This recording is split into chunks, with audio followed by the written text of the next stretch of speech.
Assalamualaikum and greetings to everyone. My name is Noor Farahin Binti Amiruddin, and today I will deliver a speech titled The Dangers of Self-Diagnosis in the Age of Social Media. Allow me to begin with this startling revelation. Imagine scrolling through TikTok and seeing a content creator listing symptoms such as zoning out, overthinking, or feeling tired all the time. The creator then confidently claims you probably have ADHD or depression. Without a second thought, thousands of viewers begin to question their own mental health, fully convinced that they have found the answer to their struggles.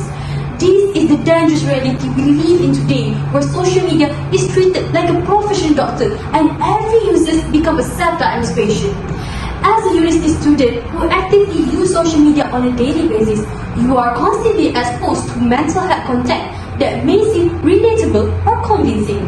While it is important to raise awareness, relying too much on social media as a source for mental health diagnosis can lead to more confusion, anxiety, and even the dismissal of genuine mental health issues. Understanding the risk of self-diagnosis through this platform is very crucial to ensure that you make informed decisions about your well-being and seek help from the right sources. As someone who has personally witnessed the impact of self-diagnosis among friends and peers, I became deeply interested in understanding how social media contribute to this growing issue. I have spent a lot of time researching expert opinion from psychologists and reading studies on the influence of online platforms on mental health perception. And through this speech, I aim to share these insights and help you all recognize the importance of seeking proper mental health support. Self-diagnosis mental health issue through social media is really dangerous trend that actually lead to misinformation, delay in professional treatment, and also harmful stereotype. So in my speech, first I will explain how social media platforms contribute to the widespread trend of self-diagnosis mental health conditions.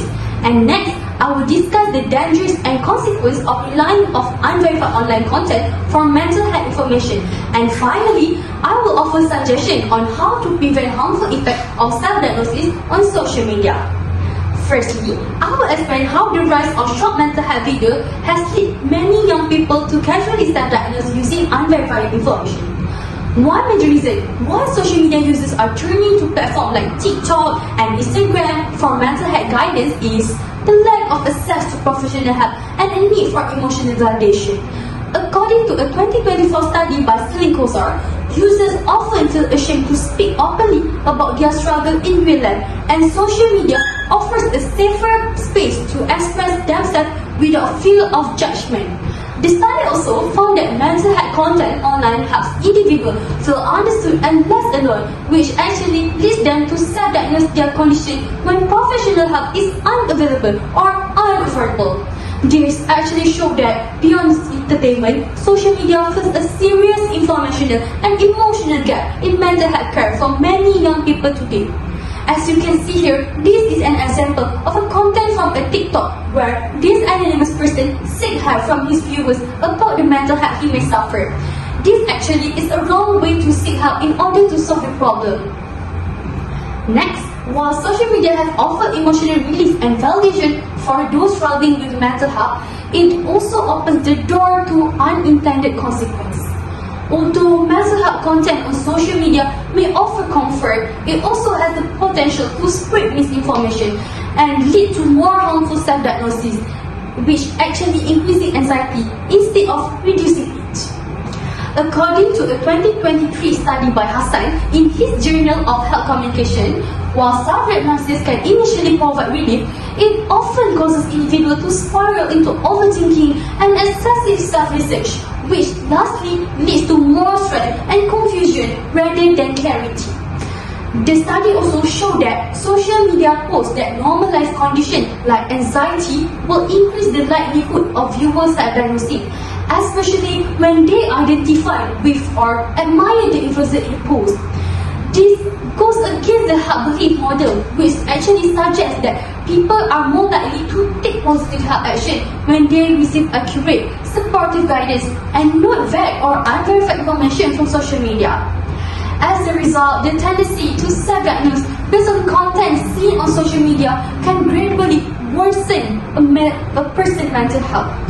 A study by the Starbury and Bragg in 2013 has seen that relying on unverified information may lead to increased anxiety, constant worry about health, and avoidance behavior that intensify distress instead of reducing it.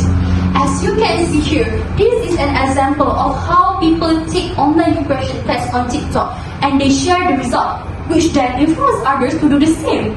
This is not a healthy habit. If someone genuinely wants to understand your mental health condition, they should seek professional help for a proper and accurate diagnosis. Sometimes, it's just a normal stress from a bad day, but relying too much on social media can lead to misunderstanding of one's actual mental states. Lastly, to prevent harmful effects of self-diagnosis on social media, parents and school must take a more active role. How? Parents and school must take a more active role in guiding teenagers to understand mental health responsibly and seek professional help. To support, a study by the Noor in 2020-24 emphasized that parents should